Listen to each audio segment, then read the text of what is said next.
నమస్కారం VST news కి స్వాగతం। నా పేరు నాగిని। ముందుగా బులెటిన్ హెడ్లైన్స్। రైతులందరినీ రుణ విముక్తులను చేయాలన్నదే కాంగ్రెస్ ప్రభుత్వ లక్ష్యం। తెలంగాణ సీఎం రేవంత్ రెడ్డి। తెరుచుకున్న పూరి జగన్నాథ రత్న భాండారం, ఆ గదిలో ఉన్న విలువైన వస్తువులను తాత్కాలిక స్ట్రాంగ్ రూమ్ కు తరలింపు। జనసేన సభ్యత్వానికి శ్రీకారం, పార్టీ సభ్యత్వ నమోదు అంటే ఎమోషన్ తో కూడుకున్నది, మంత్రి మనోహర్। కూటమి ప్రభుత్వం కాదు, అరాచకాల ప్రభుత్వం, మాజీ మంత్రి గుడివాడ అమర్నాథ్ మండిపాటు।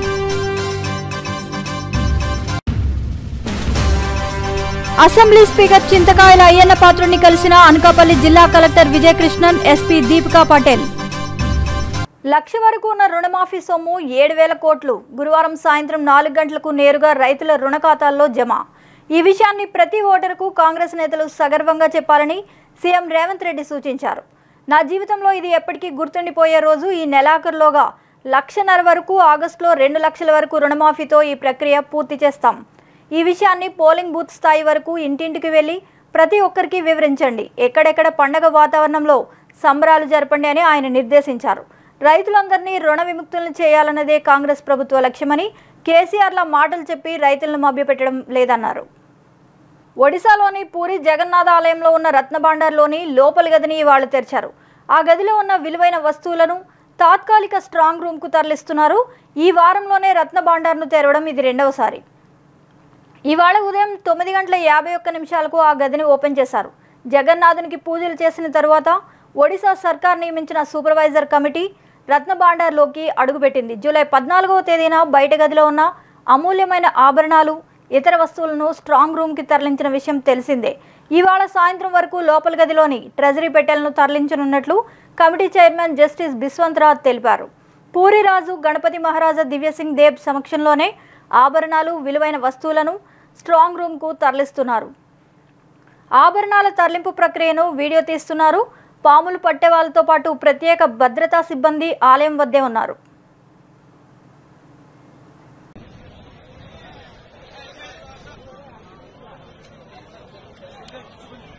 సాధారణంగా ఆసుపత్రికి వెళ్తే వైద్యులు చికిత్స చేస్తారు, కానీ ఓ వైద్యుడు మాత్రం కొండలు ఎక్కి వాగులు దాటి వైద్య సేవలు అందించారు। జోరు వాన సైతం లెక్క చేయకుండా ములుగు జిల్లాలోని వాజేడు మండలానికి 16 కిలోమీటర్ల దూరంలో ఉన్న పెనుగోలు గ్రామానికి సిబ్బందితో కలిసి వెళ్లారు డిఎంహెచ్ఓ వైద్యుడు అప్పయ్య। సాహసోపేతంగా పెనుగోలుకు చేరుకున్న వైద్య బృందం ఒకరోజు అక్కడే బస చేసి గిరిజనులకు వైద్య పరీక్షలు నిర్వహించారు। గ్రామంలో 2కి మలేరియా పాజిటివ్ రావడంతో వారికి మందులు అందించారు। అంతేకాదు ఇంటింటికి తిరిగి దోమతెరలు, మందులు అందించి వ్యాధులపై అవగాహన కల్పించారు। డాక్టర్ అప్పయ్య వెంట వాజేడు వైద్యాధికారి మహేందర్, వైద్య సహాయకులు వెళ్లారు। రవాణా సౌకర్యం లేని గ్రామాలకు కిలోమీటర్ల కొద్దీ కాలినడకన వెళ్లి వైద్య సేవలు అందించడం గొప్ప విశేషమని, ప్రాణాలను సైతం లెక్క చేయకుండా వైద్య బృందం చూపిన తెగువను పలువురు ప్రశంసిస్తున్నారు।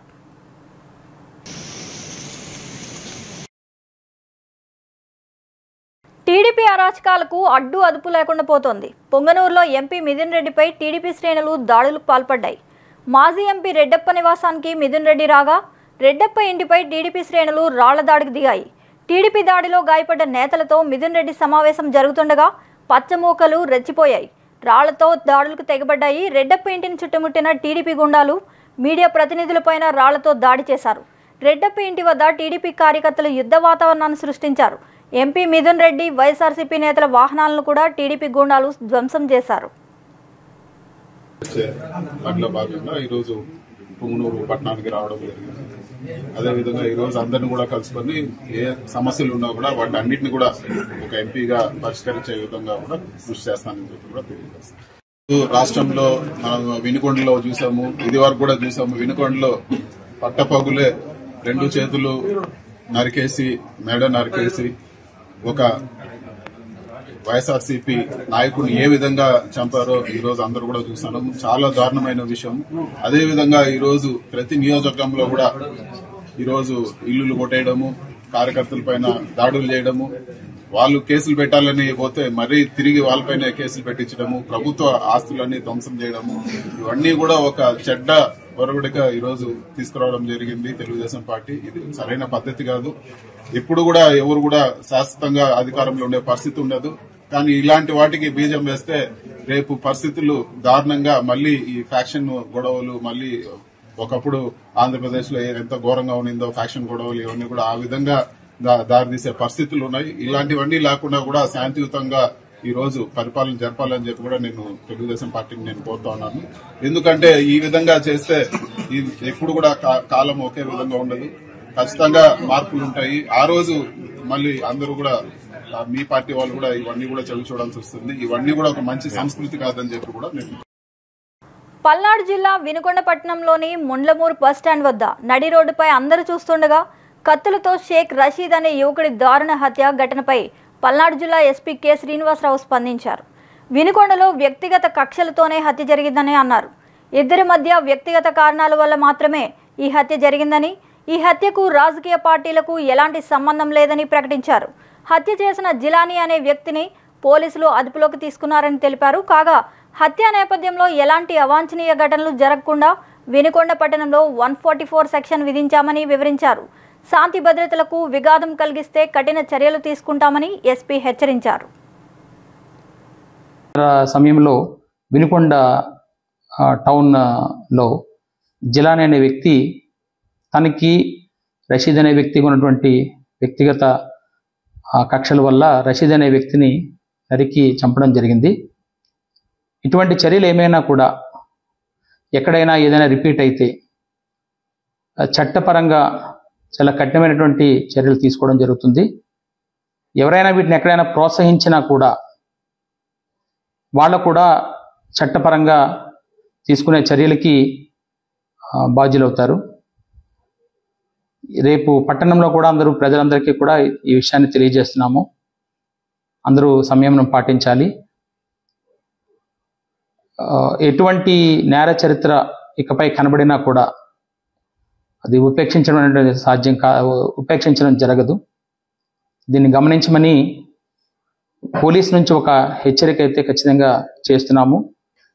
దీన్ని ఖచ్చితంగా గమనించాల్సిన అవసరం కూడా అందరికీ ఉందని కూడా తెలియజేస్తున్నాం. 144 సెక్షన్ కూడా అది అమల్లోకి తీసుకుంటున్నాం. అక్కడ ఎవరు ఎటువంటి శాంతి భద్రతల విఘాతం కలిగించినా కూడా కఠినమైనటువంటి చర్యలు తీసుకుంటాం. పార్టీ సభ్యత్వ నమోదు అంటే ఎమోషన్తో కూడుకున్నదని మంత్రి నాదెండ్ల మనోహర్ అన్నారు. విజయవాడలో జనసేన సభ్యత్వ నమోదు కార్యక్రమానికి ఆయన శ్రీకారం చుట్టారు. అనంతరం నాదెండ్ల మాట్లాడుతూ ప్రస్తుతం 6 లక్షల సభ్యత్వాలు ఉన్నాయని, ఈసారి 10 లక్షలు దాటాలని పిలుపునిచ్చారు. ఈ నెల 28వ తేదీ వరకు ఈ కార్యక్రమాన్ని నిర్వహిస్తామన్నారు. తాము సభ్యత్వంతో పాటు 5 లక్షల బీమా ఇస్తున్నామని వెల్లడించారు. స్ఫూర్తితోటి ఇతర దేశాల్లో అవకాశాలు ఉన్నా కూడా మన దేశంలోనే ఎక్కువ సమయం కేటాయించి పార్టీ కోసం అంకిత భావం చేస్తున్న మన ఐటీ విభాగం అధ్యక్షుడు మిరియాల శ్రీనివాస్ గారికి, స్థానికంగా ఉన్న వీర మహిళ రీజనల్ కోఆర్డినేటర్లకి, వివిధ విభాగాల సభ్యులకు, అదేవిధంగా విజయవాడ పట్టణ డివిజన్స్లో పోటీ చేసి కొంతమంది పార్టీ కోసం రాత్రింబవలు కృషి చేసి నిలబడిన వ్యక్తులు, వారితో పాటు ఈరోజు ఆ డివిజన్ అధ్యక్షులుగా ఉన్న ప్రతి ఒక్కరు కూడా మనస్ఫూర్తిగా విజయవాడ వెస్ట్ నియోజకవర్గంలో వాళ్ళందరినీ కూడా నేను అభినందిస్తున్నాను. నిజంగా చెప్పాలంటే క్రియాశీలక సభ్యత్వం ఒక ఎమోషన్. పార్టీతో మనం ఒక కుటుంబ సభ్యులుగా పవన్ కళ్యాణ్ గారు చేస్తున్న ప్రయాణంలో మన అడుగుజాడలు కూడా ఉండాలని, ఆయన చేసిన కృషిలో కొంతవరకు మనం ఏదో విధంగా భాగస్వాములు అవ్వాలని తపనతోటి రాష్ట్ర వ్యాప్తంగా ఎంతోమంది జన సైనికులు వీర మహిళలు నిల్చున్నారు. మొదటి సంవత్సరంలో ఆ రోజు కరోనా తీవ్రంగా ఉన్నప్పుడు 1,00,000 సభ్యత్వం చేయగలిగాం 2021లో. 2022 వచ్చే వరకు సుమారు 3,50,000 సభ్యత్వం చేయగలిగాం. గత సంవత్సరం 2023లో అది 6,47,000కి మనం రాష్ట్ర వ్యాప్తంగా తీసుకెళ్ళగలిగాం.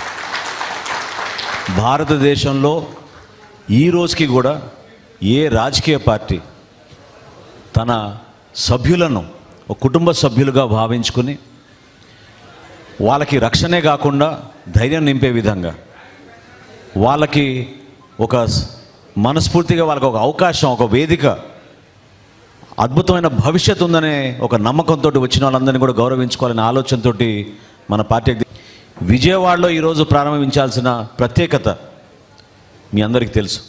ఎందుకంటే గత 2 సంవత్సరాల నుంచి ఒక ఆన్వాయితీగా క్రియాశీలక సభ్యత్వం మనం విజయవాడ నగరంలోనే ప్రారంభించుకుంటున్నాం. ఎన్నికలప్పుడు కొన్ని ఇబ్బందులు ఇచ్చినప్పుడు చాలామంది ఈ నియోజకవర్గం నుంచి తెనాలి వరకు పాపం ప్రయాణం చేసి మన జన సైనికులు, వీర మహిళలు, మన నాయకులు ఎంతో ఆవేదనతోటి, ఆందోళనతోటి నమ్ముకున్న వ్యక్తి పార్టీని వదిలి వెళ్ళిపోయారు. మరి మా పరిస్థితి ఏంటి అని పాపం వాళ్ళు బాధపడ్డారు. దానికి సమాధానం ఈరోజు ఈ సభ.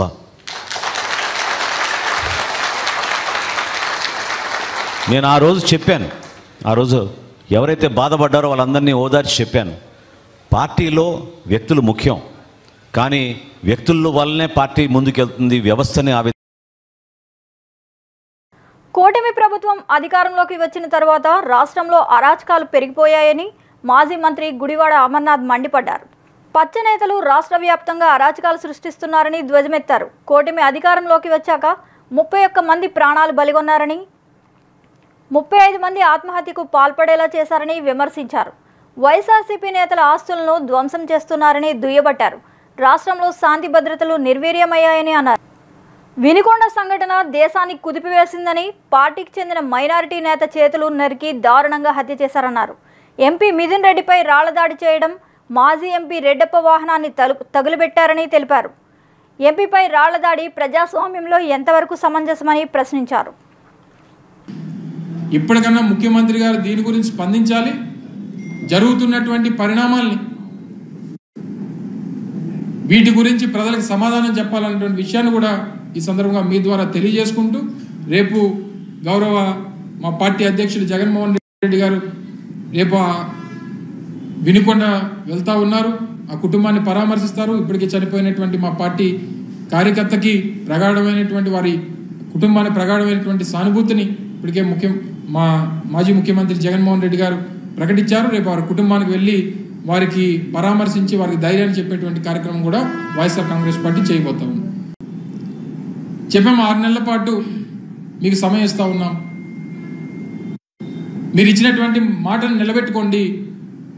చెప్పినటువంటి విషయాలన్నింటినీ కూడా మీరు అమలు చేయండి అని చెప్పి ఒప్పగా చెప్తా ఉంటే, ఎన్నికల ముందు మేము చెప్పిన మాటే కదా ఇది అనేటువంటి మాట ఎవరైతే వైఎస్ఆర్ కాంగ్రెస్ పార్టీ నాయకులు ఉన్నారో, లేదా తెలుగుదేశం పార్టీకి వ్యతిరేకంగా ఓటేసినటువంటి వారు ఎవరైతే ఉన్నారో వారి మీద దాడులు చేస్తాం, ఈ రకంగా బెదిరిస్తాం, భయపెడతాం అనేటువంటి ఈ ధోరణి అనేటువంటిది మంచిది కాదు.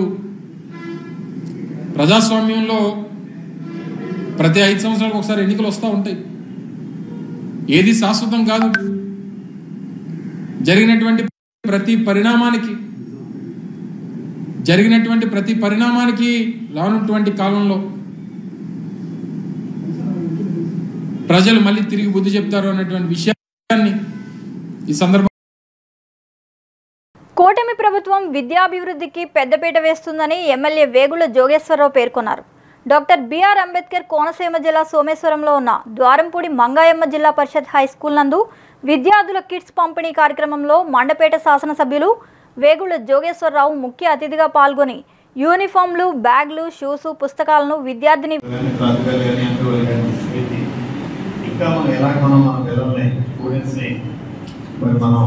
ఈ స్కూల్స్ ఇంకా రావాలని ఏ రకంగా మనం ప్రయత్నం చేసుకోవాలి, వాళ్ళకి ఇంకా నేను బాగా అర్థమయ్యేలా కానీ లేదంటే ఇంకా బాగుండేలా కానీ ఏ రకంగా మన విద్యా బోధన మార్పు చేయాలని దాని మీద కూడా దృష్టి పెట్టాలని. ఇంకొక ముందైతే పంచాయతీరాజ్ శాఖ మంత్రిగా శ్రీ నారా లోకేష్ గారు పనిచేసి మరి అనేక విప్లవాత్మక చర్యలు తీసుకొచ్చి మరి సిమెంట్ రోడ్లు కానీ డ్రైన్ కానీ మరమ్మతు చేసుకోగలిగినట్టు మనపేట నియోజకవర్గంలో ఆయన సెలవు. ఇప్పుడు దాన్ని గౌరవనీయ శ్రీ పవన్ కళ్యాణ్ గారు ఆ పోర్టుని తీసుకున్నారు. మరింత డెవలప్మెంట్ కూడా మన నియోజకవర్గంలో జరుగుతుందని చెప్పి ఆశిస్తూ అటువంటి అనుభవం ఉన్నట్టు నారా లోకేష్ గారు ఇవాళ ఈ స్కూల్స్ విద్యాశాఖ మంత్రిగా ఉన్నారు కనుక మరి మరింత మంచి ఫలితాలు తీసుకురావాలని వారు కూడా మనకు చెప్పిన సూచనలు ఏమన్నా ఉంటే ఇమ్మీడియట్గా అమలు చేయడానికి శ్రీ నారా లోకేష్ కూడా మనం ముందుంటారు. కాబట్టి ఎప్పుడు కూడా మనం అధికారులు కూడా మంచి తేడా కాకుండా మన పిల్లలు కూడా బాగా నాలెడ్జ్ బాగా పెరిగింది కాబట్టి దాన్ని ఆ విద్యని చాలా సులువుగా మనం అర్థం చేసుకుంటూ మరి మన మండపేట నియోజకవర్గానికి అలాగే తద్వారా మన రాష్ట్రానికి వచ్చినందుకు మనకి డిపార్ట్మెంట్ తరఫున చాలా ధన్యవాదాలు. మరి ఈ కిట్లో భాగంగా సార్ ఒక జత షూస్, 2 జతలు సాక్స్లు, ఒక బెల్ట్, ఒక బ్యాగ్, ఒక కిట్ కింద ఉంటాయి సార్. ప్రతి విద్యార్థికి కూడా అందించబడుతుంది. దీంతో పాటుగా విద్యార్థులందరికీ కిట్స్ ర్యాక్స్ కూడా ఉంటుంది. స్కూల్స్లో మన ఐఎఫ్ ప్యానల్స్ సిస్టమ్ కూడా రన్ అవుతుంది సార్. ఈ పాఠశాలలో ఉన్నటువంటి ఉపాధ్యాయ బృందం కానీ తర్వాత హెడ్ మాస్టర్స్ కానీ అద్భుతమైనటువంటి పనితీరుతో చక్కటి ఉద్యోగాన్ని సాధిస్తున్నారు సార్. చాలా కష్టపడి పనిచేస్తారు.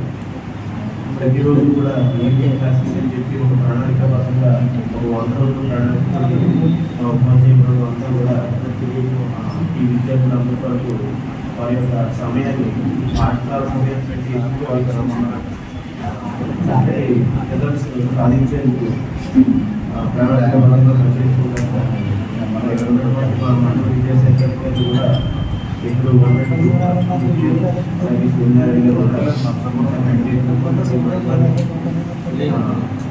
విద్యాపరంగా విద్యాశాఖపరంగా ఉన్నటువంటి అన్ని కార్యక్రమాలు విజయవంతంగా నడిపిస్తున్నాం సార్.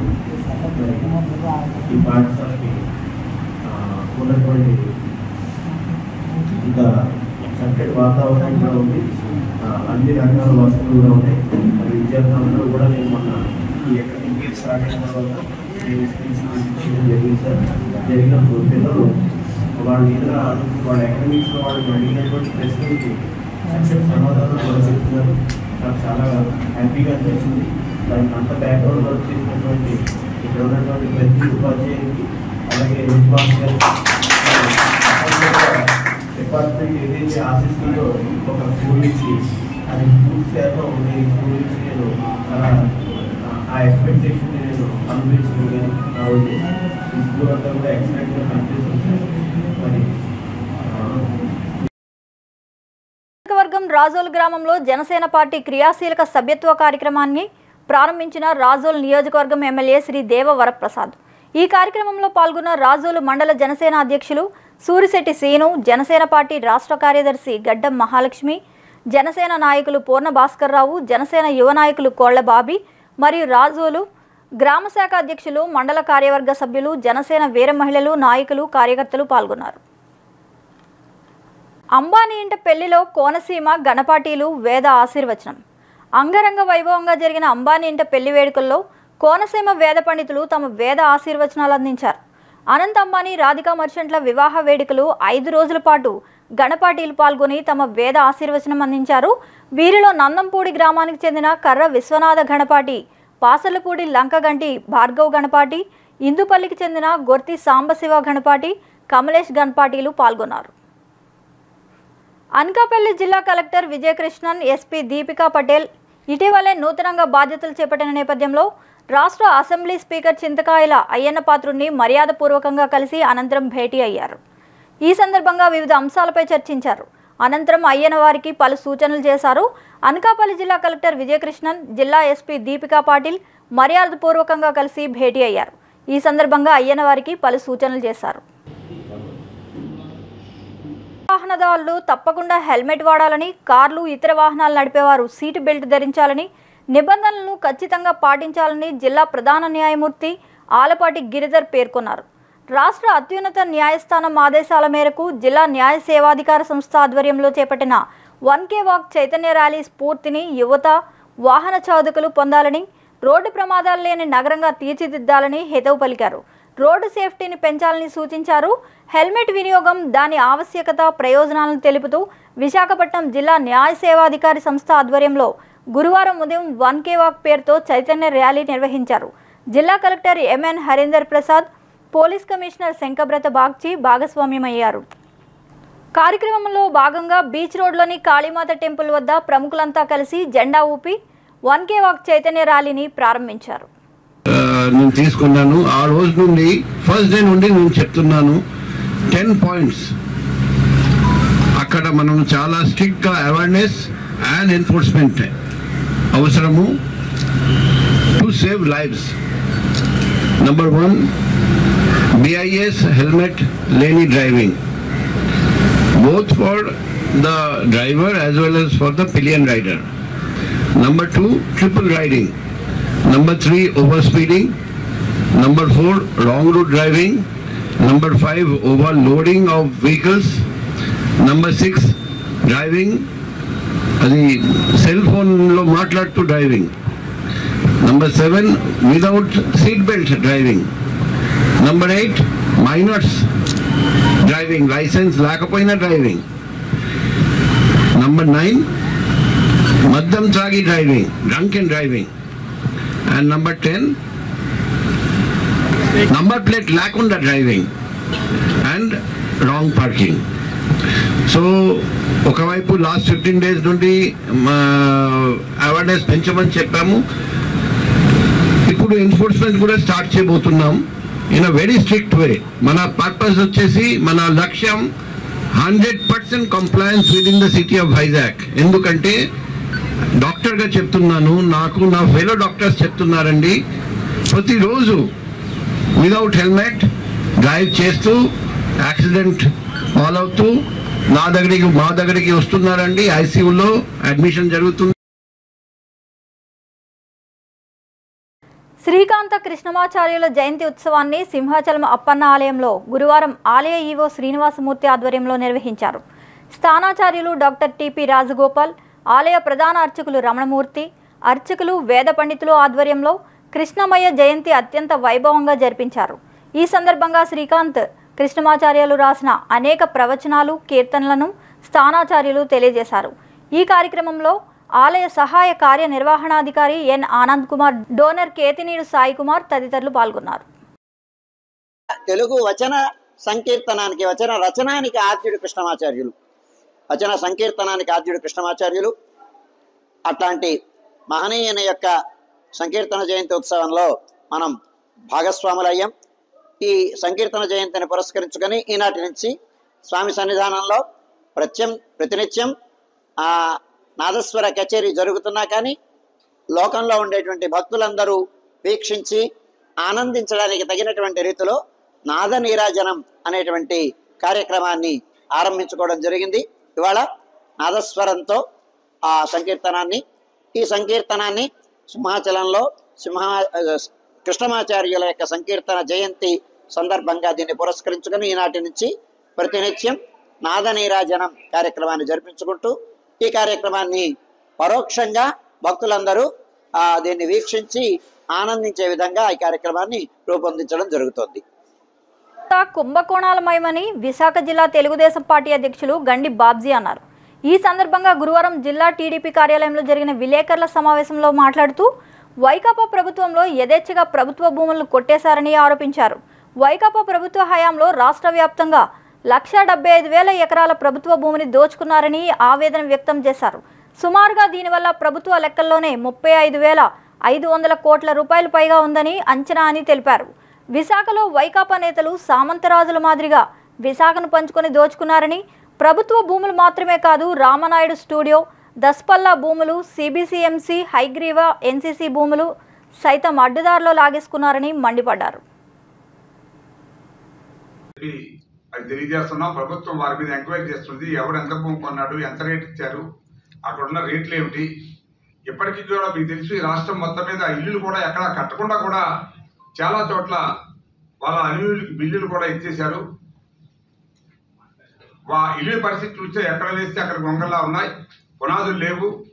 వర్షం వస్తే ఈ వాలుగడ్డల ద్వారా కట్టిన ఇల్లు అన్నీ కూడా పునాదులతో సహా తొలిగిపోయాయి. దీని ద్వారా సుమారు మరి ప్రభుత్వ ద్వారా ఎంత వేస్ట్ అవుతుందో మీ అందరికీ కూడా తెలియజేస్తా ఉన్నాను. ఇది కాకుండా ముఖ్యంగా ల్యాండ్ టైటిలింగ్ యాక్ట్ మీ అందరికీ తెలుసు. మరి చంద్రబాబు నాయుడు గారు వచ్చిన వెంటనే మేము ఎన్నికల్లో హామీ ఇచ్చాం, ఈ చట్టాన్ని రద్దు చేస్తాం. ఎవడో ప్రైవేట్ ఆఫీసర్లు పెట్టి ఎంక్వైరీ చేసి ఆ భూమి నీదే నాదే అంటే ప్రైవేట్ ఆఫీసర్ ద్వారా ఈ ప్రజల యొక్క భూములు కూడా దోపిడీ చేద్దామనే ఉద్దేశంతో ఈ చట్టం తెచ్చి ప్రజలను మోసం చేయాలనుకున్నారు. ఈ మోసాన్ని కనిపెట్టే మరి మా ఉమ్మడి కార్యాచరణ ద్వారా అటు పవన్ కళ్యాణ్ గారు, చంద్రబాబు నాయుడు గారు, పెద్దలందరూ కూడా మేము అధికారంలోకి వస్తే ఈ ల్యాండ్ టైటిలింగ్ యాక్ట్ రద్దు చేస్తామని చెప్పిన వెంటనే మీ అందరి దయ వలన ఈరోజు ప్రజల యొక్క ఆశీస్సుల వలన ప్రభుత్వం వచ్చింది. వచ్చిన వెంటనే తొలి 5 సంతకాల్లోనే ఈ యాక్ట్ కూడా రద్దు చేయడం జరిగింది. దాన్ని నిన్న క్యాబినెట్లో కూడా అప్రూవల్ చేసి ప్రజలకి తెలియజేశారు. ఆ జీవోను రద్దు చేశారు 512ని. తద్వారా ఈ రాష్ట్రంలో పేద ప్రజల తాలూకా భూములకి ఎంతో సెక్యూరిటీ లభించింది. ఇప్పుడు బహుశా మీరు ఎక్కడో ఉద్యోగం చేస్తారు, మీ భూమి ఏమో మీ ఊర్లో ఉంటుంది, మీరేమో 6 నెలలు లేకపోతే దాని మీద ఏ సర్వేరో బీఆర్ఓ ఎంక్వైరీ చేసి ఇక్కడ ఎవరు లేడు, రాలేదు, రిప్రజెంట్ చేయలేదంటే ఆ భూమి ప్రభుత్వం లాగేసుకుంటుంది. ఎంత ఘోరమైన చట్టం తెచ్చారో మీ అందరికీ తెలుసు. అందుకోసమనేది పలు రాష్ట్రాల్లో ప్రభుత్వం కూడా ఒక మంత్రుల కమిటీ వేసి ఎంక్వైరీ చేయమన్నారు. ఏ రాష్ట్రంలో ఏ చట్టాలు అమలవుతున్నాయి, ఎట్లా ఉంటుంది, ల్యాండ్ గ్రాబింగ్ యాక్ట్ కూడా మనం సరైన చట్టం తేవాలనే ఉద్దేశంతో ఇవాళ చంద్రబాబు నాయుడు గారు ఆలోచిస్తున్నారు. దీన్ని గుజరాత్ రాష్ట్రంలో స్టడీ చేశారట. షిరిడి సాయినాథునికి అత్యంత ప్రీతికరమైన గురు పౌర్ణమి పండుగను మురళీనగర్ రామలింగేశ్వర శ్రీరామ ఆలయంలో షిరిడి సాయి మందిరంలో ఆలయ కమిటీ ఆధ్వర్యంలో అత్యంత వేడుకగా నిర్వహిస్తున్నట్లు ఆలయం అర్చకులు రామశాస్త్రి తెలిపారు. ఈ సందర్భంగా ఆయన మాట్లాడుతూ గురు పౌర్ణమి సందర్భంగా ఆదివారం ఉదయం నుంచి ఆలయంలో విశేష పూజలు నిర్వహిస్తామన్నారు. ఈ ఏడాది అయోధ్యలో శ్రీరామ విగ్రహ ప్రతిష్ఠ అయిన శుభ సందర్భంగా నగరంలో ఉన్న 58 రామాలయాల అర్చకులకు పాదపూజ కార్యక్రమం నిర్వహించడం జరుగుతుందని పేర్కొన్నారు. ఆదివారం జరిగే పూజల్లో భక్తులు పాల్గొని స్వామివారి దివ్యాశీస్సులు పొందగలరని ఆకాంక్షించారు. సాయినాథునికి అత్యంత ప్రీతికరమైన గురు పౌర్ణమి పూజా మహోత్సవ కార్యక్రమం ఈ నెల 21వ తేదీ ఆదివారం సాయినాథునికి విశేష కార్యక్రమాలు, పూజా కార్యక్రమాలన్నీ కూడా సాయినాథునికి చేస్తున్నాం. అందులో భాగంగా ఉదయం 7 గంటల నుండి రాత్రి 10 గంటల వరకు వివిధ విశేష పూజా కార్యక్రమాలు గురు పౌర్ణమి సందర్భంగా జరుగుతున్నాయి. భక్తులకు ఎటువంటి ఆటంకం కలగకుండా అన్ని ఏర్పాట్లు చేయడం జరిగింది. ముఖ్యంగా అయోధ్యలో ఈ సంవత్సరం శ్రీరాముడు యొక్క ప్రాణప్రతిష్ఠ సందర్భంగా దాన్ని అనుసరించుకుని మన రామాలయంలో వెలిసిన శ్రీ సాయిబాబా దేవాలయంలో గురు పౌర్ణమి సందర్భంగా విశాఖపట్నంలో వివిధ రామాలయ ప్రధాన అర్చకుల్ని తీసుకుని వచ్చి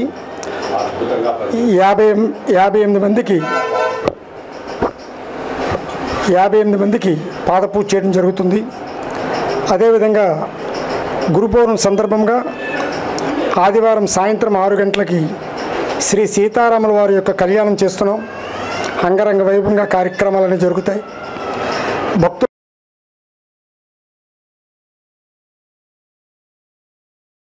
మరిన్ని అప్డేట్స్ కోసం please subscribe our channel VST news.